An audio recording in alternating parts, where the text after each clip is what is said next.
Alors, c'est un rendez-vous virtuel qui est organisé par le Service général du récit. Vous avez différents types de récits. Vous avez les récits nationaux qui sont disciplinaires et vous avez aussi des récits locaux. L'ensemble du récit, compte tenu de la situation actuelle, a mis à votre disposition des offres de formation pour essayer de vous épauler le plus possible dans la nouvelle structure de ce que va prendre le reste de l'année scolaire. Donc, le sujet que nous traitons aujourd'hui, c'est Google Classroom en contexte de classe d'art. Et le seul lien dont vous aurez besoin est celui-ci pour avoir accès à tout. Je me présente. Alors, je suis Brigitte-Louise Lessard, je suis enseignante en musique depuis 1992. J'ai enseigné au primaire, au secondaire, au privé, au public. Je suis chargée de cours, j'ai été chargée de cours à l'Université Laval et récemment à l'Université de Sherbrooke. Et puis, j'ai accueilli des stagiaires, donc je suis enseignante associée, j'ai fait ça vraiment longtemps. Et depuis récemment, je suis à temps plein au récit du domaine des arts auquel je participais à temps partiel depuis 2004. Et je vous présente mon acolyte à qui je passe la parole. Bonjour, je m'appelle Marie-Ève Lapolis, je suis enseignante en arts plastiques au secondaire et je me spécialise moi surtout dans les réalités mixtes. Alors vous allez probablement me voir dans d'autres formations plutôt en lien avec réalité virtuelle, réalité augmentée en classe et j'accompagne avec plaisir Brigitte Louise ce matin pour répondre à vos questions dans le chat. Merci beaucoup Marie-Ève de m'assister là-dedans parce qu'avec, on est rendu à 90 participants. C'est extraordinaire. Wouhou! Je suis toute énervée. Je tiens à souligner, j'ai vu passer dans le clavardage pendant que tu te présentais un oups pour le Bitly Slides Classroom. Je tiens à vous préciser que les Bitly sont sensibles à la casse. Alors, le S de Slides doit être majuscule et le C de Classroom doit être majuscule afin que vous puissiez atteindre le fichier partagé. Donc, l'ordre du jour d'aujourd'hui, on va avoir une activité brise-glace. On va essayer de définir c'est quoi Classroom et on va y aller rondement avec créer un cours, inviter des élèves avec les contraintes qui sont liées, publier du contenu, corriger et commenter des devoirs et nous allons aussi à la toute fin y aller d'un beau gros cadeau. On va s'apercevoir qu'il y a des rubriques dans lesquelles on peut annexer des rubriques à nos devoirs, des rubriques de correction. Et elles ont été toutes préfabriquées pour les 4 disciplines artistiques, les 2 ordres d'enseignement. Alors, je vais vous partager cette ressource-là à la toute fin. Peut-être que moins, peut-être moins. Premier, il y en a qui sont super familiers avec les codes QR, d'autres peut-être que moins, peut-être moins. Avec un cellulaire ou une tablette, évidemment, on peut lire un code QR. Alors, on voit ici comment se fait la lecture d'un code QR et j'ai la photo d'une petite élève ici qui est en train de faire la lecture d'un code QR. Le code QR, ça signifie Quick Response et c'est simplement quelque chose sur lequel on va passer notre périphérique pour accéder rapidement à un hyperlien. Donc, dans la présentation actuelle, il y aura quelques codes QR. Si vous avez un appareil de type Apple, dans l'appareil photo, vous allez être en mesure de juste passer votre appareil devant le code et il y a un petit ruban qui apparaîtra dans le haut pour vous faire accéder directement à la ressource voulue. Dans les autres technologies, normalement, on doit télécharger un lecteur de code QR. Dans le slide, que je vous ai partagé, je vais vous partager mon écran parce qu'il y en a peut-être qui ne sont pas dans cette présentation-là. Alors, partager mon écran. Je voudrais partager mon écran. En même temps, je vais pouvoir tester si le partage d'écran fonctionne. Alors, normalement, vous devriez voir le Google Slides que je vous ai partagé et vous avez un petit GIF animé à l'intérieur qui vous devriez le voir bouger pour vous montrer comment faire une capture de code QR. Alors, je veux juste savoir si on le voit, Marie-Ève, tu peux m'indiquer si on le voit? Très bien. On voit le GIF. Alors, si jamais vous avez blanc de mémoire ou qu'importe, vous aurez ce GIF animé-là pour vous montrer comment euh, y aller pour la lecture d'un code QR. Alors, notre activité brise-glace est celle-ci. Alors, vous avez un code QR si vous voulez vous y rendre par cette adresse. Vous avez dans le haut de la présentation de l'écran que vous avez un lien qui s'appelle Activité Mentimeter. Normalement, dans le haut à droite, ici, vous devriez voir le lien Activité Mentimeter. Et en vous y rendant, vous allez être questionné, c'est-à-dire qu'on va vous demander, et je vais vous partager mon écran à l'instant, l'activité brise-glace, c'est qu'est-ce que Google Classroom pour vous en art? Alors, j'avais déjà 3 personnes qui avaient répondu. Qu'est-ce que c'est Google Classroom pour vous? Une petite communication, d'échange. Alors, c'est une activité que vous pourriez facilement tenir aussi avec un TNI en milieu scolaire. Là, je sais très bien que ce ne sera pas possible dans le contexte actuel, mais ça vous donne une bonne idée là, d'un sondage auprès des élèves. C'est un outil qui est gratuit, Mentimeter. Alors, on voit différents types de solutions. On va s'arrêter dans quelques instants là-dessus, parce que c'est sûr qu'on pourrait continuer longtemps. Mais dans les choses intéressantes, je m'aperçois ici qu'il y a beaucoup de personnes qui ne le connaissent pas du tout, qui n'ont jamais utilisé. Il y en a qui pensent tutoriel capsule, une solution possible, une classe améliorée, une plateforme, un endroit pour déposer des ressources. Ce sont toutes des choses qui sont vraies et que nous allons aborder aujourd'hui. Alors, je vais arrêter mon partage à l'instant et continuer la présentation. Donc, ce qu'est Google Classroom. Google Classroom, c'est un système de gestion d'apprentissage qui est basé sur le nuage. Donc, en réalité, il n'est pas résident des ordinateurs des participants. Tout ça, c'est basé sur le cloud et ça fait partie du Google Apps for Education.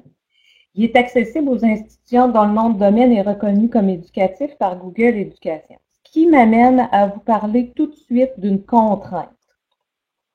Ce ne sont pas toutes les institutions scolaires, toutes les organisations scolaires qui sont Google Classroom. Peut-être que votre commission scolaire a fait le choix d'être Google Classroom. Ainsi, l'extension de votre courriel, par exemple, si je prends ma situation qui est @cscapital.qc.ca, va être reconnue par Google Classroom. Puis à ce moment-là, je vais être en mesure de me créer et de gérer des classes.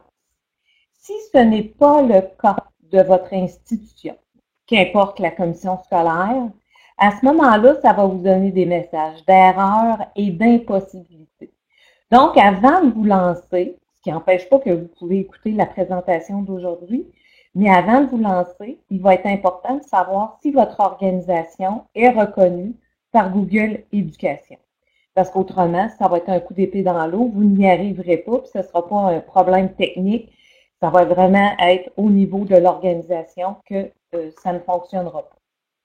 Donc, si vous essayez via votre adresse Gmail, par exemple, ou votre adresse Hotmail, ou tout autre type d'adresse, de vous créer une classe Classroom, sachez d'entrée de jeu que ça ne fonctionnera pas. Ça vous prend une extension d'adresse courriel ou le nom de domaine, l'extension d'adresse courriel, va être reconnue.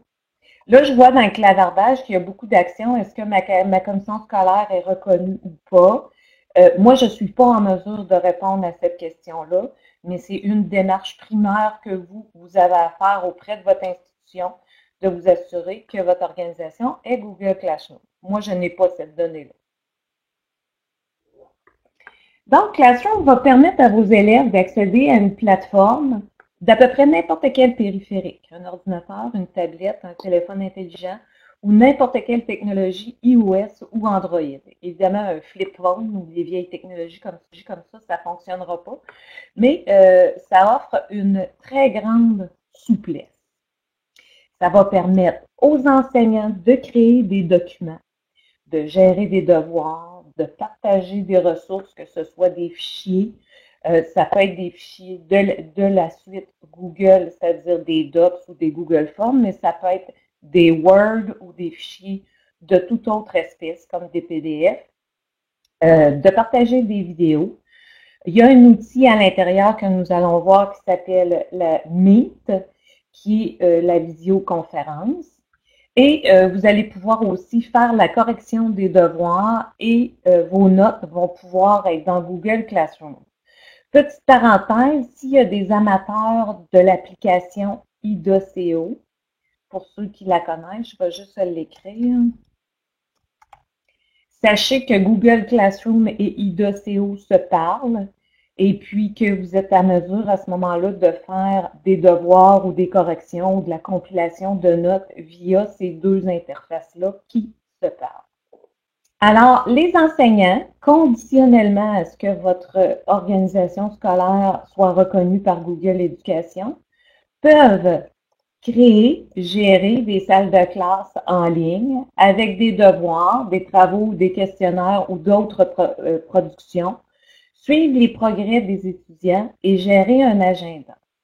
Alors ici, j'ai une capture d'écran où on voit ici le B. Ça correspond à ma connexion avec la commission scolaire de la capitale. Si j'avais ma connexion via une adresse Gmail, ça ne fonctionnerait pas. En touchant ici, en cliquant sur Classroom, je ne serais pas capable d'accéder à Classroom. J'aurais des messages d'erreur. Donc, pour se connecter, avant de poursuivre, j'ai créé une classe de test que je vais partager avec vous. Si vous n'êtes pas avec une adresse de la commission scolaire de la capitale, qui est probablement la grande majorité d'entre vous, cette classe de test-là, vous n'y aurez pas accès. Cependant, il y en a peut-être quelques-uns parmi vous qui sont de la commission scolaire de la capitale et qui vont pouvoir rejoindre ma classe. Quand on va être rendu dans la classe de test, dans pas très longtemps, je vais vous partager mon écran et avec un peu d'espoir, il y aura quelques personnes de la commission scolaire de la capitale qui pourront se joindre en temps réel pour qu'on voit ce que ça fait lors de mon partage d'écran. Donc, la procédure, sachez encore une fois que c'est possible que vous ayez des messages d'erreur et que vous ne puissiez pas vous connecter à ma classe parce que votre extension n'est pas celle de la capitale. On utilise le lien classroom.google.com et vous devez vous connecter avec votre adresse institutionnelle. Sachez que vous pouvez aussi mettre dans votre barre Chrome une extension pour avoir un accès rapide. Bien qu'il ne soit pas à l'endroit où moi je l'ai mis, sachez que vous pouvez à côté de votre nom pour être capable d'avoir Classroom. Il se peut fort bien qu'il ne soit pas à l'endroit où moi je l'ai mis. Sachez que vous pouvez bouger les icônes à l'intérieur de votre damier à votre guise en cliquant et en les draguant où vous voulez. Alors, la création d'un cours, éventuellement, si votre organisation l'est, en étant connecté à votre compte et en ayant rejoint l'adresse Classroom, vous touchez le petit plus pour créer un cours, sélectionner votre thème et ensuite paramétrer votre cours. Ce que je vais faire à l'instant en partageant mon écran.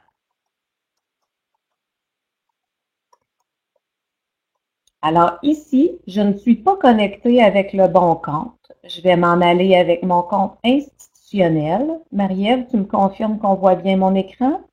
Oui. Alors ici, sur mon damier, comme je vous l'ai signifié, vous pouvez bouger comme vous voulez vos icônes pour rendre à votre guise, à votre plus grand confort, votre panneau de configuration qui est ici. Et la petite extension Chrome dont je vous parlais est juste ici aussi.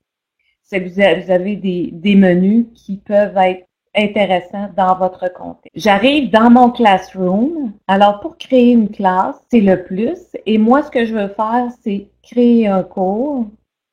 Je lui donne un nom. Les sections objets et ça demeure facultatif.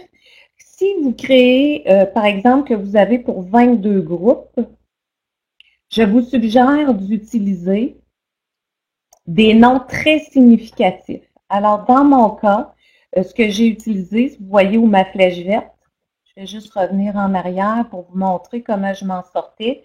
Je mettais vraiment un nom très détaillé et je mettais l'année scolaire aussi pour être capable de m'y retrouver. Donc, je viens tout simplement de créer mon cours. C'est ce qu'on vient de voir dans le Google Slides.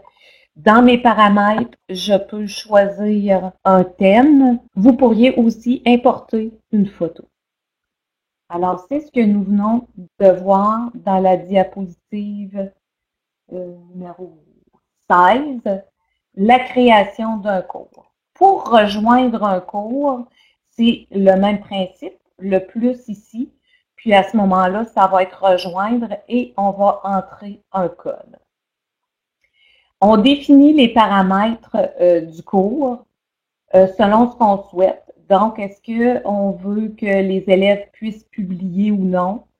On peut afficher, en fait, on le paramètre vraiment à notre goût. C'est une question intéressante, Geneviève. Est-ce que si notre commission scolaire est Teams, elle va nécessairement être Classroom? Ce sont des décisions qui sont propres aux institutions. Je pense que s'ils vous offrent Teams, j'aurais tendance à dire qu'ils ne seront pas Classroom aussi. Mais juste pour vous dire, les rubriques préfabriquées qui sont disponibles pour Google Classroom le sont aussi dans Teams. J'ai pensé aux deux. C'est que vous pourrez au moins ajouter un barème parce que c'est le nom qu'il y a pour les rubriques.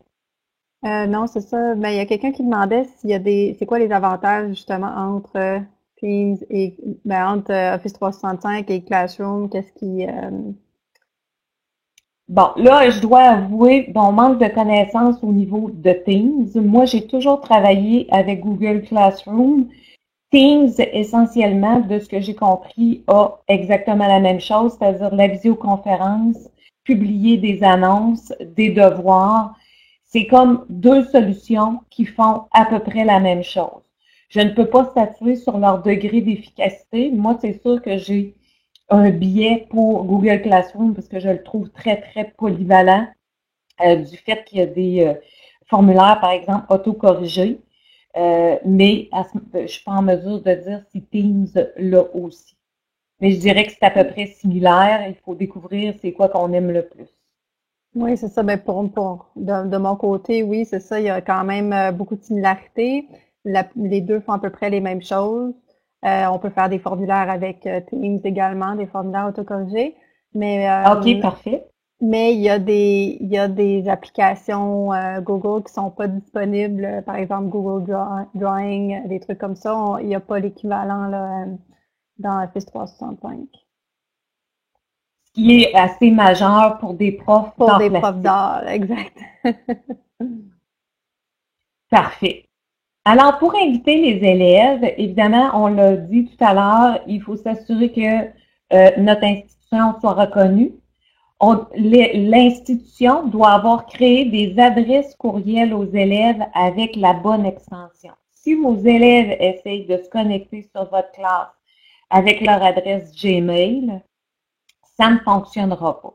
Alors, normalement, dans votre GPI Internet, parce que la majorité fonctionne avec GPI pour les données des élèves, normalement, l'institution a créé une adresse courriel étudiant. Et c'est cette adresse-là que les élèves vont devoir utiliser pour se connecter sur classroom.google.com. Évidemment, je ne mettrai jamais suffisamment en garde. Vous allez avoir des élèves qui ne s'apercevront pas, qui ne sont pas connectés sur le bon compte, qui vont vous écrire et qui vont vous dire « J'ai des difficultés à me connecter, ça ne fonctionne pas, j'ai des messages d'erreur. » Alors, c'est pour ça que j'insiste à ce point sur le fait que votre institution doit être reconnue puis avoir produit des adresses courriels à vos élèves. Ainsi, vos élèves vont aller se connecter sur leur compte Google. Et plutôt que de choisir créer un cours, à ce moment-là, eux autres, ils vont devoir rejoindre un cours et sélectionner le fait qu'ils sont élèves et non pas enseignants. Alors, ils cliquent sur le plus, ils rejoignent le cours, puis ils vont taper le code de la classe que je vais vous montrer dans 2 diapositives. Juste le temps que je vous dise que, mise en garde, moi, mon institution, c'est celle-ci, parce que dans un instant, on va aller se connecter à ma classe, et ceux qui ne sont pas en mesure de se connecter dans ma classe test, je vais être en partage d'écran pour que vous puissiez voir ce qui se passe. Si vous n'êtes pas dans mon organisme, évidemment, ça va indiquer que la classe n'existe pas, ce qui est le cas. Dans le vôtre, votre organisme, ça n'existe pas. On va le suivre sur VIA. Puis pour ceux qui sont cscapital.qc.ca, vous êtes invités à venir dans la classe. Puis évidemment, en naviguant dans la classe, vous allez être considérés comme des élèves. Quand vous avez la classe, il y a un petit code qui se retrouve juste ici. Puis quand on clique dessus, il grossit et on peut le regrossir encore. Ça fait que si vous étiez en contexte de classe, en présence avec les élèves, c'est sûr qu'il y a moyen d'importer vos élèves dans vos classes, mais comme on est des spécialistes, 22 classes à 26 élèves chacun, on ne souhaite pas faire cette démarche-là. On veut que les élèves viennent d'eux-mêmes. Donc, la procédure à leur soumettre, c'est classroom.google.com et leur fournir le code de notre classe. Vous pourriez aussi être avec des périphériques en contexte de classe ou en télétravail. Ils pourraient lire le code QR qui est classroom.google.com et entrer le code de la classe. C'est ce que nous allons faire à l'instant. Je vous partage mon écran. Donc, je clique sur mon code pour vous le montrer. Et ceux qui en sont capables, je vous invite à aller sur classroom.google.com, toucher le plus, rejoindre le cours et taper REHJM5X. Alors, dans les personnes, alors j'ai Sandra qui a réussi à entrer. On va aller voir les travaux et devoirs. Et ici, ce serait le carnet de notes des élèves. Quand vous allez créer votre propre classe dans votre propre institution, cette difficulté-là, tant aussi longtemps que la personne est connectée avec l'adresse institutionnelle, ça devrait fonctionner. Alors, pour ceux qui suivent avec le Google Slides à côté, je suis rendue à la diapositive numéro 22. Pour ceux qui ne suivent pas sur le Google Slides, c'est pas grave parce que dans mon partage d'écran, je suis exactement le protocole que j'ai mis dans le diaporama. En premier, comment publier du contenu? Alors, c'est très simple. On s'en vient ici. On met le message dont on a besoin. On peut adresser notre message à toute une série de classes en même temps ou encore à une seule, ce qui est le cas présent que moi j'ai choisi. Vous pourriez adresser le message à tous vos élèves ou en sélectionner que quelques-uns. Vous pouvez ajouter différents liens vers des fichiers Drive, des hyperliens, des fichiers tout court ou encore une vidéo YouTube. Et il suffit de publier pour que votre annonce soit faite. Elle se supprime très facilement. Alors, publier du contenu, ça devient vraiment très facile. Ils sont en ordre chronologique, c'est-à-dire que celui dans le haut de l'écran est toujours le plus récent. Nous étions dans le flux de nouvelles. L'autre volet intéressant dans Classroom, c'est les travaux et devoirs.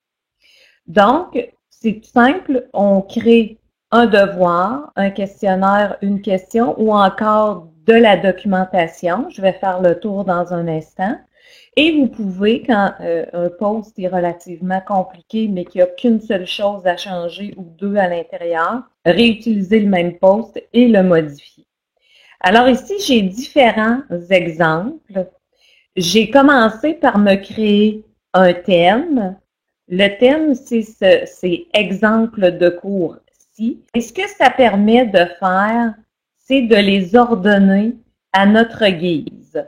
Ce qui n'est pas possible Quand on fait juste, par exemple, créer un devoir, là, ici, il n'est pas dans un thème. Si j'avais quelques devoirs ici dans le haut, je ne peux pas les ordonner à ma guise.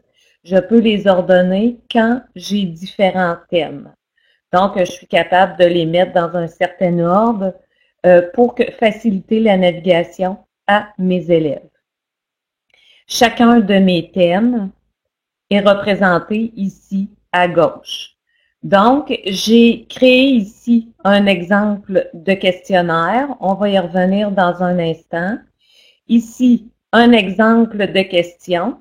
Alors, je voudrais savoir si Sandra, tu voudrais bien essayer de répondre à la question et de la soumettre pour qu'on puisse avoir un exemple de réponse.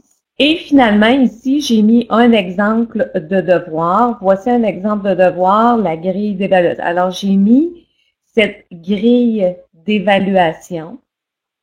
Et ces grilles d'évaluation-là, je les ai conçues pour les 4 heures, les 2 heures d'enseignement pour Classroom et pour Teams, de sorte que vous n'avez qu'à les télécharger. Je vais vous donner les adresses vers la fin de la présentation. Maintenant, ce sont des travaux et devoirs.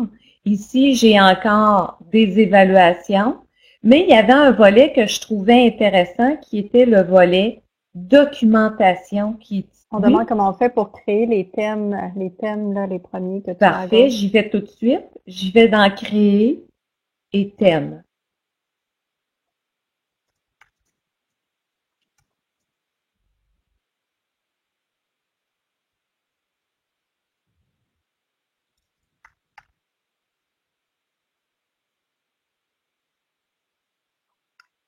Sabrina, je vois un fond bleu.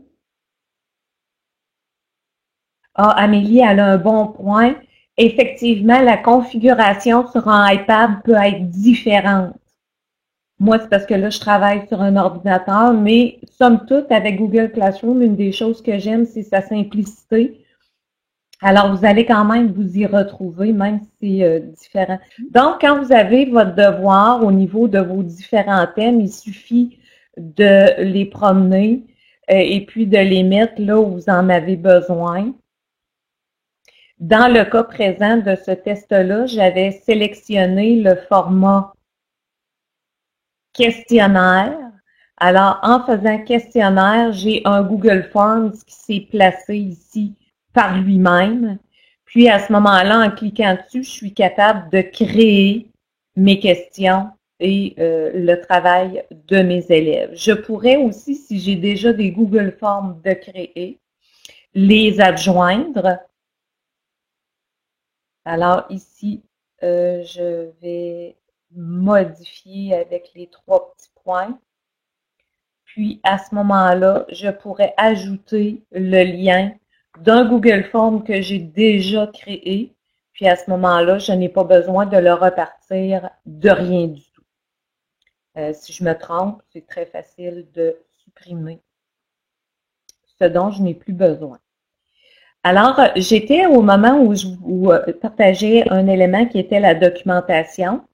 Donc, dans mon rock band, j'ai des chanteurs, j'ai des bassistes, j'ai des claviéristes, j'ai des guitaristes. Mais en tout cas, avec ces 3-là, j'en avais suffisamment. Ce que j'ai fait, c'est que j'ai créé de la documentation et je vais attribuer seulement aux élèves qui sont chanteurs dans ma classe. Alors ici, je décocherai, puis je sélectionnerai seulement mes chanteurs. Ce qui fait en sorte que mes bassistes, mes claviéristes, mes guitaristes ne verront pas cette documentation-là. À l'inverse, quand je m'en vais à la partition de basse, je vais faire exactement le même principe. Puis je vais sélectionner mes autres élèves. On voit ici que c'est une vidéo que j'ai jointe. Et je ne prendrai pas tous les élèves. Il n'y a que Sandra qui est bassiste dans le contexte. Ça fait que c'est un élément qui est fort intéressant. Puis, les élèves sont en mesure de voir où est-ce qu'on en est. Ici, vos thématiques, ça pourrait être des étapes, ça pourrait être des compétences. Ce qui est intéressant, c'est que vous l'organisez vraiment à votre goût. Alors, je viens de voir le contenu de la diapositive numéro 23 si vous suivez en même temps sur le Google Slides.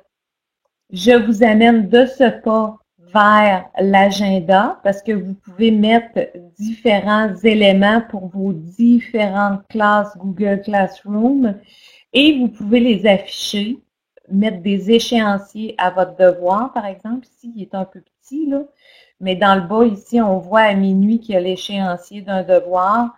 Ainsi, vous êtes capable de suivre la progression de vos différentes classes. Moi, ici, j'en ai vraiment beaucoup, là. Ça vous permet de gérer votre agenda, votre planification. Brigitte, on demande si on peut choisir, quand tu fais le choix à qui attribuer, est-ce qu'on peut choisir à plusieurs classes au lieu de choisir à des élèves en particulier? Quand on crée un devoir, ça? Oui. Quand on l'assigne, comme tantôt tu disais, pour je vais l'envoyer à mes élèves, juste mes... Oui, regardez. Ici, je peux l'envoyer, je peux faire mon devoir, là, je pourrais décider de faire mon devoir à toutes mes classes qui sont disponibles. Alors, je recommence parce que je suis allée vite. Mais tout à l'heure, pour les Je vais fichiers, là, aller. la documentation, quand tu disais que tu allais donner cette documentation-là juste à des élèves en particulier. Oui, là, parfait, allons-y. Je vais sélectionner documentation, puis c'est exactement le même principe. Ça fait que là, la difficulté, c'est que si je sélectionne plusieurs classes, je ne serai pas en mesure de sélectionner des élèves en particulier dans chacune de ces classes-là. Pour les besoins de la cause, je vais me choisir 2 classes ici. Mais par défaut, voyez-vous ici, je demeure en grisé, ça va être tout le monde par défaut. Je n'aurai pas l'opportunité ici de changer, tandis que si je suis à une seule classe, là, je suis capable de sélectionner mes élèves. Donc, c'est ça, on peut C'était une pas, bonne question, c'est une question pointue, ça. mais c'est ça, par exemple, si on a 500 Oui, élèves, on vas-y. n'aura pas un menu déroulant de 500 élèves. On va avoir le menu des classes Exactement. et après, il faut cliquer dans la classe et là, maintenant, on a accès à la liste des élèves de cette classe-là. Voilà. En fait, c'est un menu conditionnel. Si je sélectionne qu'une seule classe, là, je vois les élèves de la classe. Si je sélectionne 2 classes ou plus, ici, je n'ai plus, là, je clique, là, vous autres, vous ne l'entendez pas, là, mais moi, je clique, là, puis je suis pas capable de faire aucune sélection, je suis en gris pâle. Parce qu'effectivement, ça ne mettra pas les élèves des différentes classes. Cependant, vous pourriez probablement, là, je ne l'ai pas fait, mais vous pourriez peut-être réutiliser le post ou on pourrait peut-être le dupliquer. Il y aurait moyen de créer la documentation qu'une seule fois, puis après ça, aller dans chacune des classes et sélectionner les élèves. Mais à ce moment-là, là, c'est du cas par cas, c'est de l'expérimentation que ça prend.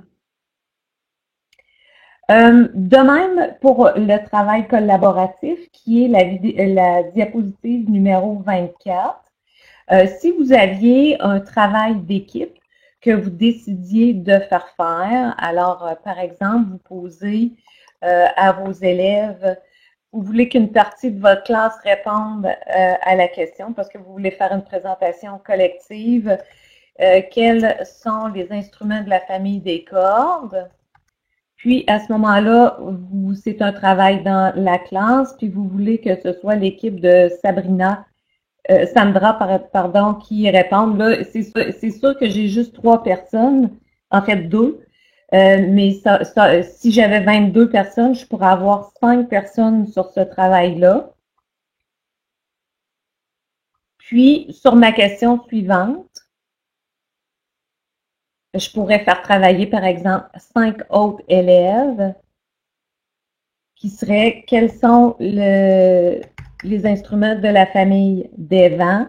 Puis à ce moment-là, ce que je veux, c'est que ce soit un autre ou une autre équipe qui travaille sur cette question-là.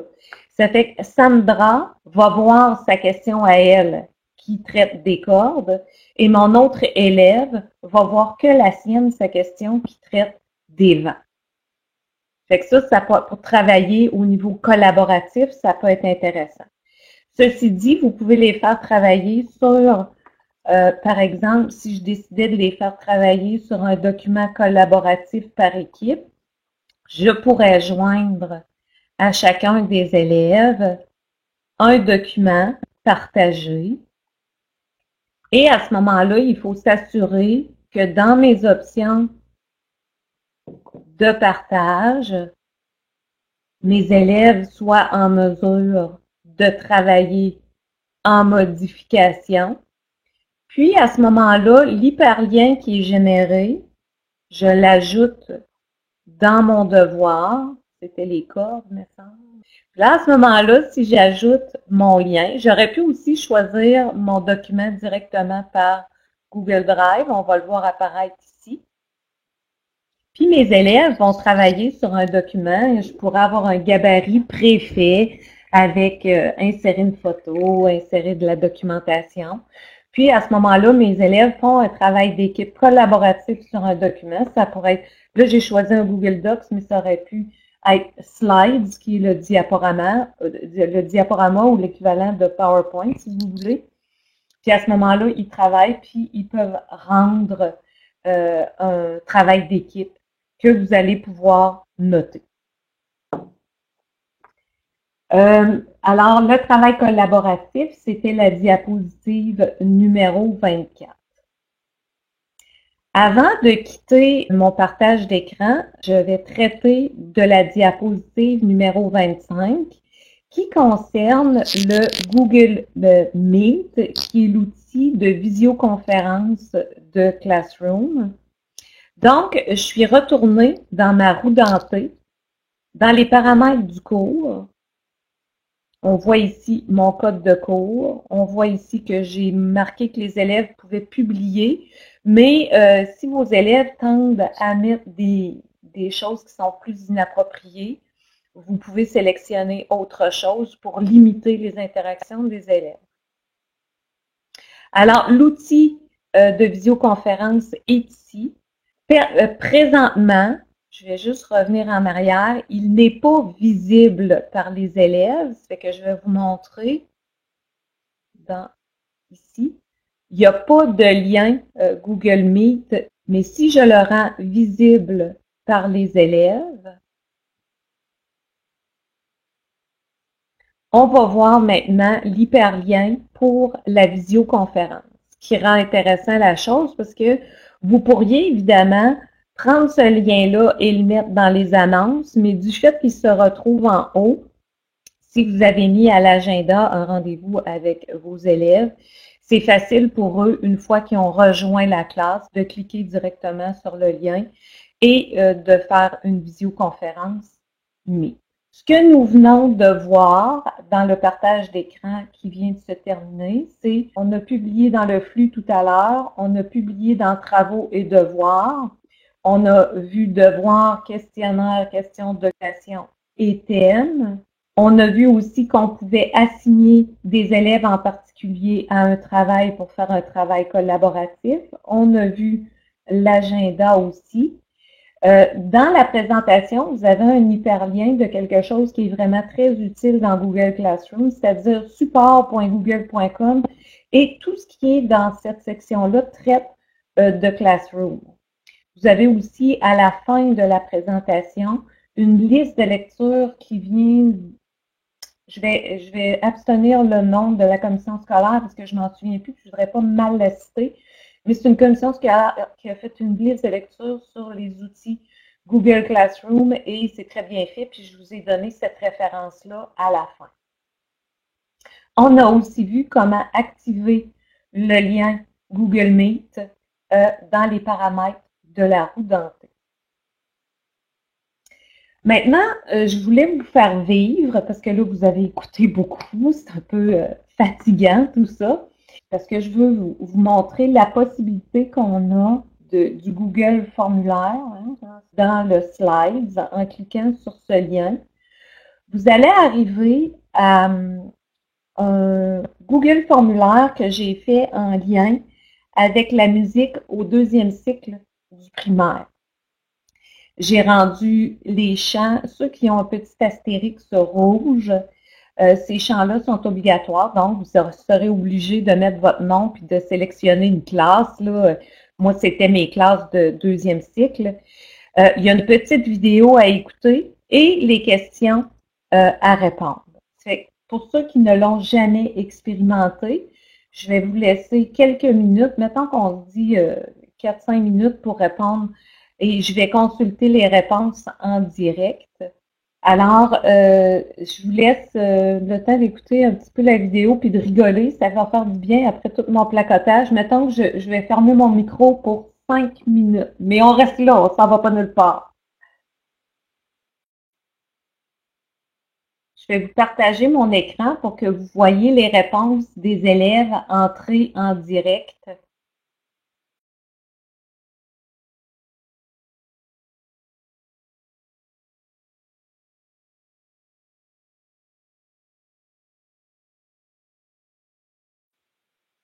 Alors, on voit que ça s'accélère, les réponses entrent rapidement. Tout le monde a pas mal fini d'écouter la vidéo, a répondu aux questions et a soumis sa réponse. Alors, on est capable de voir les résultats. Là, j'irai pas parce que ça va peut-être être dérangeant pour certaines personnes, mais on serait capable de voir les résultats par question et à l'individuel aussi. Et puis, dans un contexte où j'aurais mes élèves dans Classroom, la note que les élèves auraient obtenue se retrouverait dans les notes des élèves ici. Alors, c'est vraiment une fonctionnalité qui est super intéressante. Donc, même si ce n'est pas terminé, je vais quand même poursuivre parce qu'on a encore des choses à couvrir, mais si vous avez le goût de finir le petit exercice, ça vous donne quand même une idée que ça peut être intéressant pour valider pas des compétences, mais plutôt des savoirs disciplinaires avec des choix de réponse comme ça. Mes élèves aimaient beaucoup ce type d'activité-là, qu'on était capable de faire soit avec un iPad. Ben, il y avait une flotte à l'époque, mais je pense que on n'est plus au stade où on aura des flottes partagées. Mais ils peuvent le faire aussi à partir d'un ordinateur ou encore à partir de la maison. Je vais poursuivre la présentation. J'arrive maintenant au moment où je vous partage les rubriques qui sont prêtes à l'emploi. Alors, le lien où il faut aller, c'est bit.ly/évaluer art, qui est sensible à la majuscule et à la minuscule.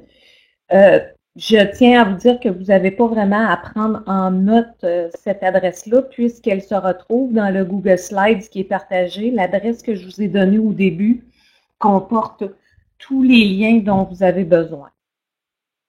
Alors, dans le bas de l'écran, on voit différents onglets. Donc, on a Google Sheets. Ensuite, on a les rubriques IDOCO. On a celles de Google Classroom qui sont celles qui nous intéressent aujourd'hui. Et celles de Teams si jamais Google Classroom ne fonctionnait pas pour vous. Je vais aller dans l'onglet Google Classroom et on voit ici que les 3 compétences y sont représentées pour chacun des cycles. Je vais choisir, par exemple, art dramatique au secondaire, cycle 2 obligatoire. Je vais cliquer et mon système va forcer que je crée une copie sur mon ordinateur. Alors, AD, c'est pour art dramatique. Secondaire, compétence 1, cycle 2 obligatoire. Je vais m'enregistrer une copie. Alors là, voici ma copie qui est enregistrée dans mon compte de commission scolaire. Évidemment, vous devez être connecté sur un compte Google, préférablement celui institutionnel. Une fois que vous avez téléchargé, là, dans ce cas-ci, ça va être ma copie, vous en allez dans votre classe et vous allez créer un devoir qui va évidemment utiliser cette rubrique-là.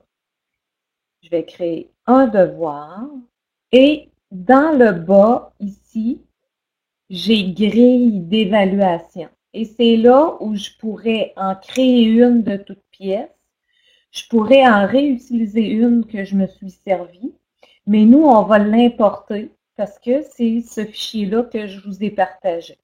L'idée derrière une rubrique préfabriquée comme celle-ci, c'était de vous fournir une base pour pas que vous ayez à taper vous-même tous les contenus ministériels. C'est déjà fait pour vous avec l'outil dans bitly.évaluer-art. Dans la page de Bitly, dans le haut, vous avez un tutoriel. Je vais partager mon écran. Une image vaut tellement 1000 mots. Alors, je vais retourner dans ma page de lien. Ici, dans le haut, je vais vous grossir ça. Vous avez un hyperlien « Comment utiliser la grille Google Classroom » et vous avez un autre lien. Si jamais j'avais fait une erreur pour le bénéfice de tous, vous allez sur ce lien et vous n'aurez même pas besoin de m'envoyer un courriel. Quand ce document-là est modifié, j'ai une notification, ça fait que je vais aller voir pour corriger éventuellement l'erreur. Donc, ce que nous avons vu, c'est comment importer une grille à partir de Sheets. L'outil de support de Google, vous allez être en mesure de vous dépanner, entre autres à savoir comment ajouter des commentaires et des notes à vos différents devoirs, chose qu'on n'ira pas en profondeur aujourd'hui parce que ça fait quand même beaucoup. Nous avons vu aussi comment organiser nos travaux. Donc, ça nous prend un thème parce que si on n'a pas de thème, on ne pourra pas déplacer dans l'ordre qu'on veut les devoirs, les questionnaires et autres. Ils vont demeurer en ordre chronologique. Pour les organiser, on doit vraiment créer des thèmes. On a vu tout à l'heure qu'on pouvait ajouter des élèves. Vous pourriez décider d'enseigner à plus d'un enseignant. Alors, à ce moment-là, vous allez sélectionner le plus et évidemment, l'enseignant doit faire partie de votre unité organisationnelle. Donc, vous pourriez être quelques profs de musique, concevoir des cours et les partager vos leçons d'une école à l'autre. Ce serait à peu près ni vu ni connu pour les élèves, à moins qu'ils soient très proches puis qu'ils jasent vraiment de tout ce qu'ils font en classe ensemble, ce qui serait assez étonnant. Donc, c'est le volet que je trouve intéressant par rapport à ça, c'est que tout ne repose pas sur une seule personne. Si vous êtes capable de répartir la charge à ce moment-là sur quelques personnes, ça peut être intéressant. Le devoir d'une semaine peut provenir d'un prof et le devoir de l'autre semaine peut provenir d'un autre prof. Vous avez 2 fois moins d'ouvrage, mais le résultat aux yeux des élèves est le même. Ça fait que ça peut être intéressant de vous ajouter des profs. Alors, je vais inviter Dominique à ouvrir son microphone et à poser sa question. OK, vous m'entendez? Bonjour. Bonjour. Merci d'abord, c'est super intéressant. Puis, alors, ma question était par rapport à des droits d'auteur. Si on met, par exemple, des accompagnements pour la musique pour nos élèves, est-ce qu'on est régi par les droits d'auteur? Est-ce que c'est fermé? Est-ce que ça peut être accessible à part nos élèves? Comprenez-vous le sens de ma question? Oui, complètement, puis c'est tout à fait pertinent comme question. Les droits d'auteur, c'est toujours quelque chose de hyper d'actualité et sur lequel on est chatouillé. Je sais qu'il y a des portes qui ont été ouvertes à cause de la pandémie actuelle. Alors, on est passé de 10% de l'œuvre à 35% de l'œuvre, ce qui nous donne de la latitude. Ceci étant dit, il y a tout le temps 3 paramètres que je tiens en compte pour être capable de montrer patte blanche. Tu sais, si jamais il y avait quelqu'un qui me disait, ben là, tu as brimé les droits d'auteur. En premier, c'est dans un contexte pédagogique. Nous, on l'est. 2, on ne fait pas d'argent avec ça. C'est évident. Là où le bas blesse, c'est la 3e condition, ça reste dans les murs de l'école. Ce qui, techniquement, dans Classroom, n'est pas le cas. Ceci dit, les enfants doivent avoir une adresse courriel institutionnelle et vous avez le contrôle sur qui se connecte. C'est que ça peut vous donner un bon argument quant à vous, l'utilisation du matériel. Là où c'est dangereux, c'est où un élève déciderait de partager at large les partitions d'un auteur en particulier. J'ai malheureusement pas de réponse claire à vous donner, mais dans une situation comme celle-ci, moi, personnellement, j'aurais pas de misère à dire, c'est dans un contexte pédagogique, mon environnement est protégé par mot de passe, et vous pourriez aussi faire une mise en garde à vos élèves que le contenu que vous partagez là-dessus est uniquement pour eux. Mais c'est sûr qu'on n'aura pas une réponse à 100%. C'est clair, je comprends. Merci énormément, ça répond à ma question. Ben de rien. On va y aller avec Julie maintenant. En fait, ma question, c'était pour le Google Form. Est-ce que ça se trouve directement dans le Classroom ou c'est comme une autre application? Ça fait partie de la suite éducative. Je vous partage mon écran. On est présentement dans ma classe de test d'art. Vous voyez bien ça? Oui. OK. Je vais créer un questionnaire. En créant un questionnaire, j'ai un Google Form qui se crée automatiquement dans mon devoir. C'est que c'est une application qui est pas Google Classroom, c'est complémentaire, ça fait partie de la suite, mais c'est parfaitement bien intégré.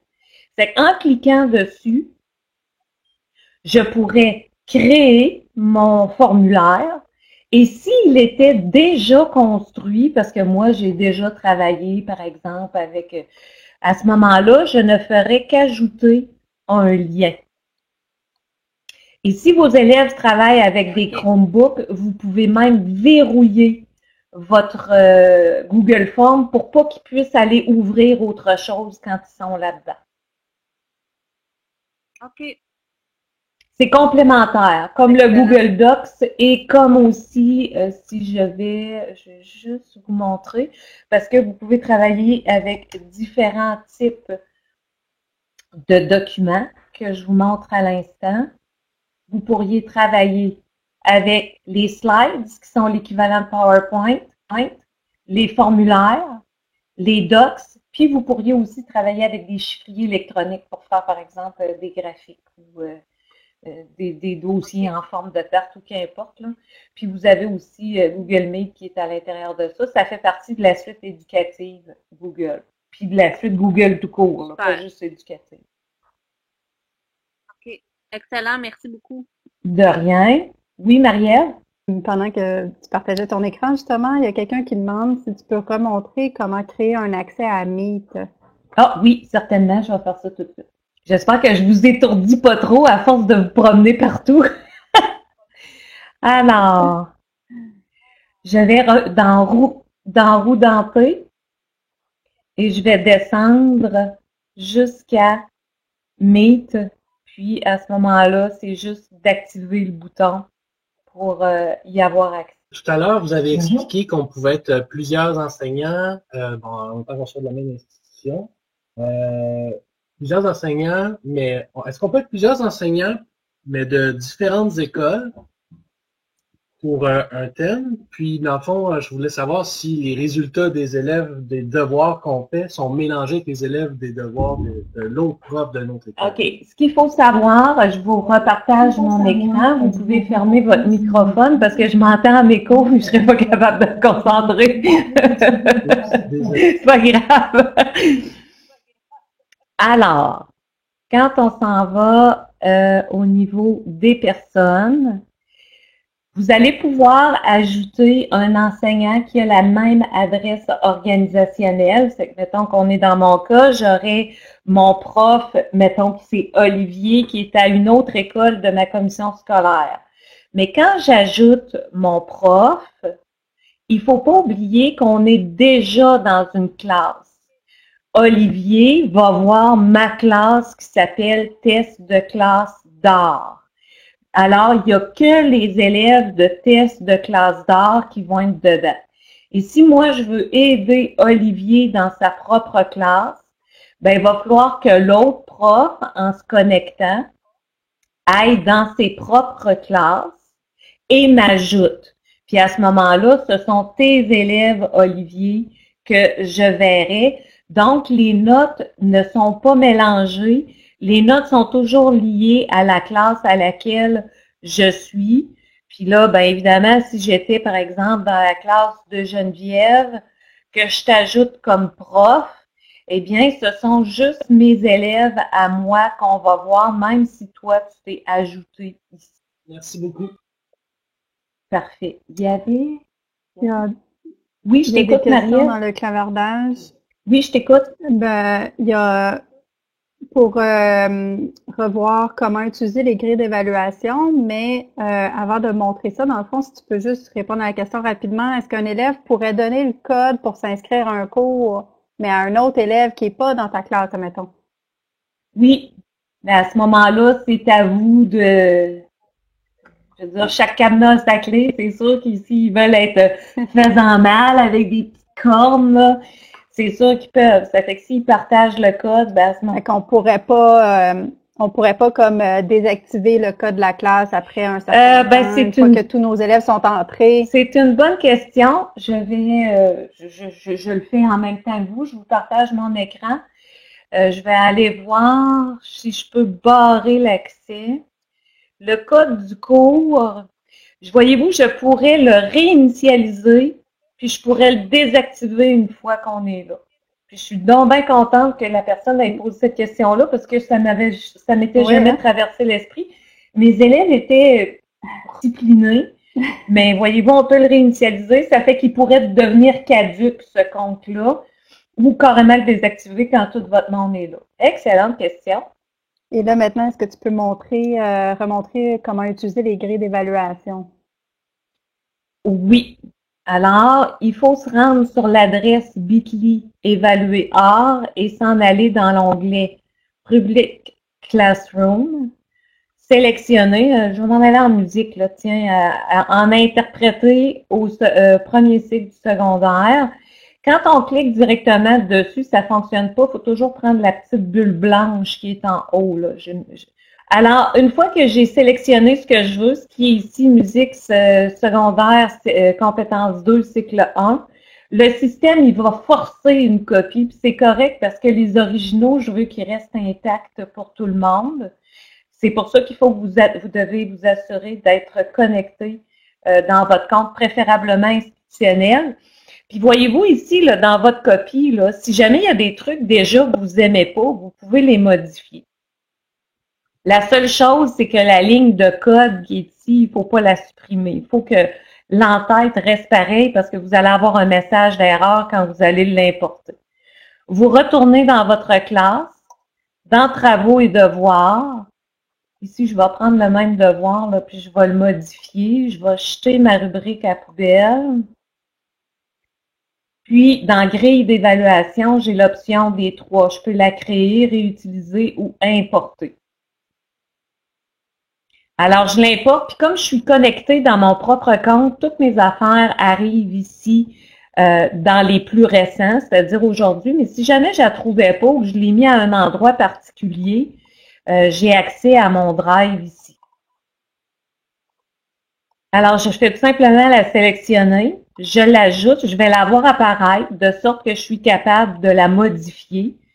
Si je décide, moi, qu'il y en a trop d'affaires ou que la formulation ne me plaît pas ou que mon critère est carrément de trop, vous avez mettre la rubrique à votre cette grille d'évaluation-là. Ça fait qu'ils vont savoir sur quoi ils sont évalués, ajouter autre chose.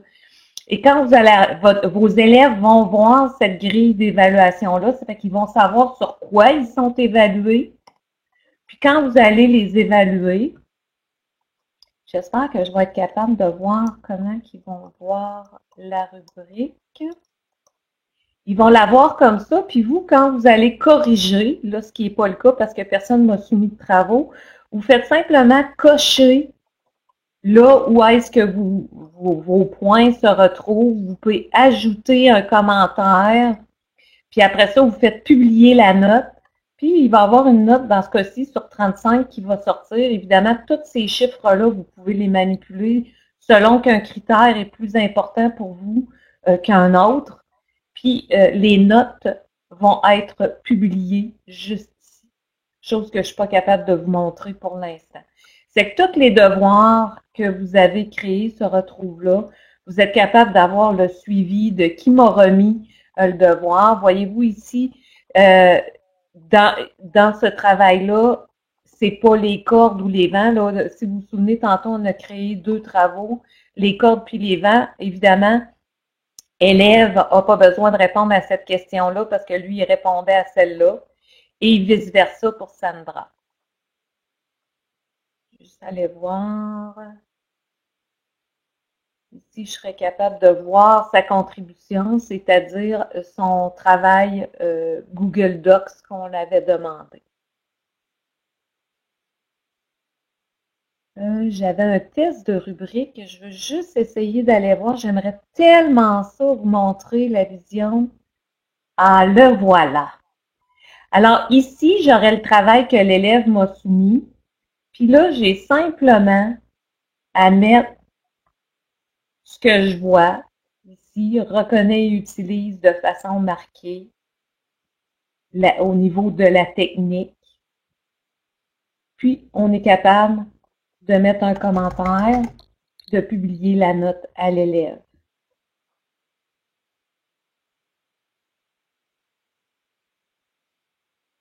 C'est que ça se fait de façon très, très instinctive. Puis l'élève, vu qu'il sait ce sur quoi il est évalué, c'est beaucoup plus intéressant pour lui. Parce qu'il n'y a pas de mauvaise surprise à ce moment-là. J'aurais aimé ça voir de façon plus détaillée ma grille. Ah, la voilà. C'est que je pourrais avoir ma grille dans un autre onglet juste pour être sûr de ne pas me tromper quand je corrige. Mais à un moment donné, ces grilles-là, à force d'en faire, vous les savez par cœur. Vous pouvez poursuivre votre formation avec Classroom avec l'utilisation des Chromebooks sur Campus Récit. Campus Récit qui est une plateforme où il y a des cours gratuits. Il suffit de vous inscrire, puis vous allez pouvoir suivre toutes sortes de formations, autant au récit du domaine des arts qu'en général. Et le cours Utilisation des Chromebooks en classe traite de Classroom. Ça fait que si vous avez le goût d'aller un peu plus loin et puis de faire d'autres expérimentations par rapport à Classroom, c'est un bon cours sur Campus Récit. La question qui est venue tout à l'heure, comment Classroom se connecte à IDECO. Sur Campus Récit, je vais vous partager mon écran aussi parce qu'une image vaut 1000 mots. Dans la section Art, vous allez avoir 2 cours qui sont exploiter les outils numériques pour la gestion de classe. C'est IDECO 1 et IDECO 2. Et c'est traité, si ma mémoire est bonne, dans IDECO 2, la connexion entre Google Classroom et IDECO. Pour ceux qui connaissent l'application, vous allez être en mesure de générer un devoir dans IDECO et qu'il se publie dans Classroom et vice-versa. Et les notes de Classroom vont se téléporter dans IDECO et vice-versa aussi. Donc, puis vous allez avoir IDECO Connect aussi qui est très, très intéressant pour récolter des notes et cueillir des traces des productions de vos élèves. Si jamais ça ne fonctionnait pas bien pour ceux qui veulent au niveau de l'interactivité entre IDECO et Classroom, n'hésitez pas à m'écrire. Je vais vous mettre mes coordonnées, ils sont dans le slide, mais vous pouvez m'écrire puis je réponds tout le temps. Je trouve ça important de donner du support. Ça fait que je vous mets mon adresse courriel tout de suite dans le clavardage. Je poursuis. Je vous invite à vous connecter, à vous inscrire sur notre communauté de pratique. En fait, ce que ça vous permet, c'est d'avoir nos bulletins électroniques qui sont au nombre de quelques-uns par année. Alors, vous avez l'adresse pour vous rendre sur le récit du domaine des arts. Vous cliquez dans Communauté et s'inscrire à la communauté. Puis à ce moment-là, ça vous permet d'obtenir nos bulletins électroniques.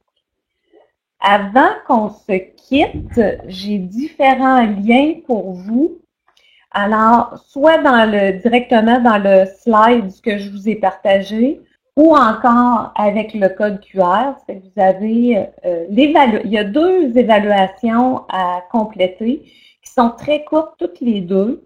La première, c'est évaluer la formation qui concerne vraiment Classroom.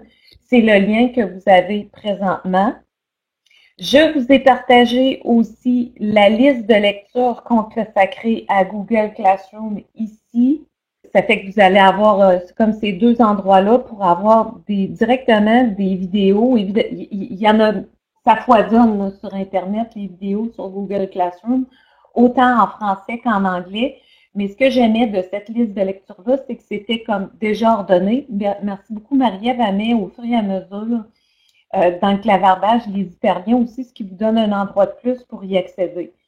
Et je vous ai évidemment mis mon adresse courriel. Alors, ça, c'est la première évaluation. Et il y en a une seconde. Ah oui, ça, c'est beau, ça. Aucun d'entre nous n'est plus intelligent que tout le monde ensemble. Ça fait qu'à la gang, on sait tout. La deuxième évaluation est juste ici. Et je vous ai mis aussi le lien dans le côté, puis Marie-Ève, j'imagine, va nous le mettre aussi dans le clavardage. Celui-ci concerne plus largement les rendez-vous virtuels. Alors, on veut savoir comment ça a bien été de vous connecter, d'avoir du son, etc. J'espère que ça vous a plu. J'espère que ça vous a aidé. J'espère que ça vous donne des outils pour affronter les moments qui s'en viennent. Si vous préférez m'écrire par courriel, vous êtes bienvenus de le faire. Je réponds tout le temps. Alors, merci beaucoup. Une belle fin de journée. Bonne chance dans votre exploitation de Classroom. Marie-Ève, le mot de la fin? Ben, merci encore de m'avoir permis de participer avec toi. J'espère que j'ai bien fait ça et que j'ai pu répondre aux questions de tout le monde. Sinon, c'est ça, on va se revoir demain parce que c'est sûr qu'il y a des nouvelles questions qui vont émerger d'ici demain après l'avoir expérimenté un peu. Et ça va nous faire plaisir de répondre à ce moment-là. Alors, merci beaucoup tout le monde. Au revoir. Au revoir.